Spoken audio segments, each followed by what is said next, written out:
Was mich jedes Mal aufs Neue an Sofia beeindruckt, sind die Berge rings um die Stadt. Manchmal sind sie bis in den Frühsommer hinein schneebedeckt. Leider sieht man davon heute fast gar nichts.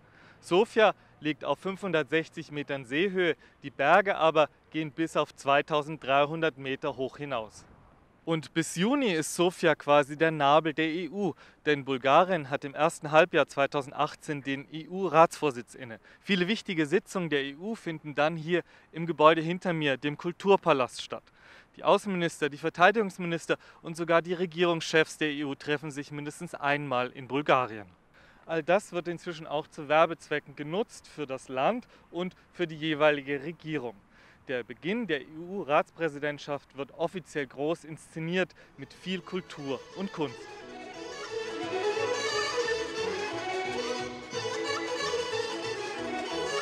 Der Balkanstaat ließ es sich denn auch nicht nehmen, seine Trachten, Tänze und Gesänge den versammelten EU-Repräsentanten in Sofia während einer mehrstündigen Eröffnungszeremonie zu präsentieren.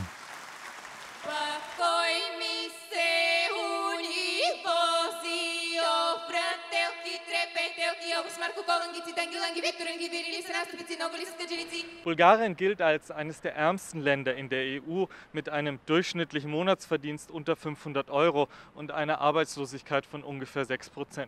Viele Bürger hier stehen deshalb dem repräsentativen Feiern eher skeptisch gegenüber. Ich denke nicht, dass sich unsere Zukunft in Bulgarien durch die EU-Ratspräsidentschaft groß verändern wird. Unsere korrupten Politiker bleiben dieselben. Wir sind vor allem für unsere Armut berühmt. Das wird nun auch für den Rest der Welt sichtbar. Ich hoffe, dass das nun überall bekannt wird. Man schaut nach Bulgarien. Ich glaube schon, dass wir so vielleicht ein besseres Image in Europa bekommen. Das größte Problem des Landes ist aber nach wie vor die alltägliche Korruption und Vetternwirtschaft. Über 36% der Bulgaren sehen sich damit Tag für Tag konfrontiert. Auch Ralica Eneva und ihr Sohn Radoslav.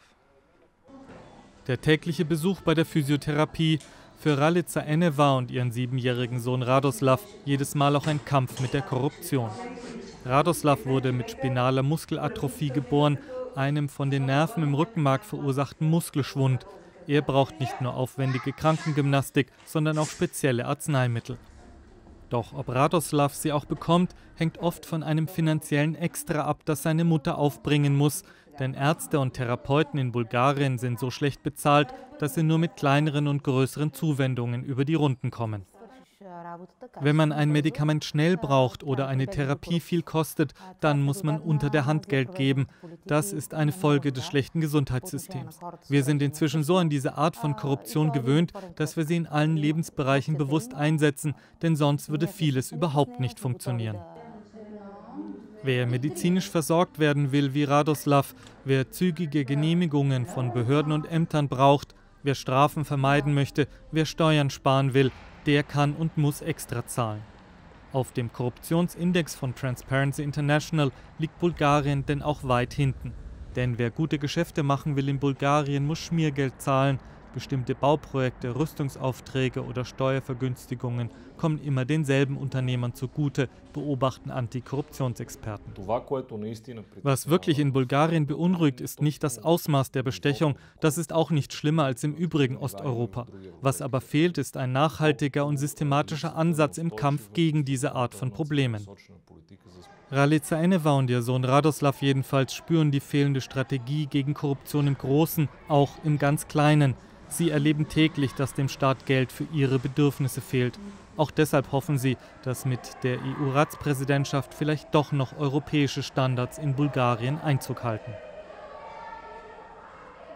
Alle hoffen hier, dass mit dem EU-Ratsvorsitz auch neuer Schwung in die Gesetzgebung und die Bekämpfung der Alltagskorruption kommt. Denn 6 Monate EU-Ratsvorsitz bedeutet nicht nur Werbung fürs eigene Land, sondern vor allem auch Verpflichtung für die eigenen Bürger, wirklich etwas zu tun. Und damit Servus und Dober den aus Sofia.